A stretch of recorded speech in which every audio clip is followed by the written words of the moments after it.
göstereceğim ve ilk öncelikle şuraya paketimizi asalım. Bakalım içinden kostüm çıkacak mı? Önceki videomuzda Nita yazmıştık ve Ghost kostümü çıkmıştı. Bakalım bu videomuzda hangi kostüm çıkacak veya çıkacak mı bilmiyorum. Açıyorum şimdi karşınızda.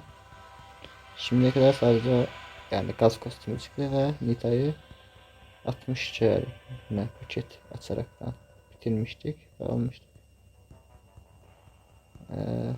Gördüğünüz üzere şimdiye kadar tek ve ricalı saykasın gaz. Ama biz devam edelim ve Griff'le turnuvalarımızı oynayalım. Son maç çok güzel özellikler seçmişiz. Var mı?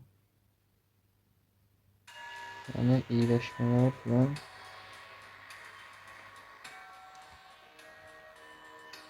İyileşmeler olsun. Hasar edilmeler daha fazla iyileşmiş. İyileşmiş. Kötümüşlük. İyileşmişlik. Hasarı yakası al.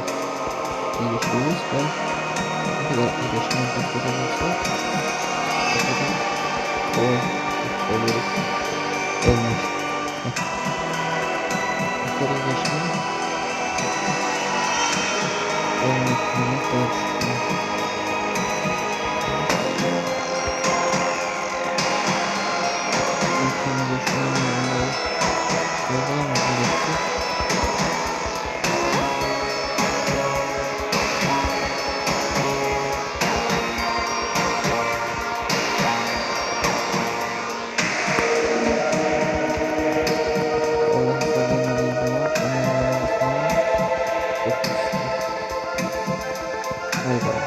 Yiyorduk ya.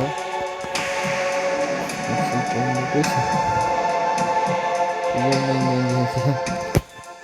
Bu arada biraz çok fazla istiyorum. Bulda da sanırım bu aslında. Bayağı.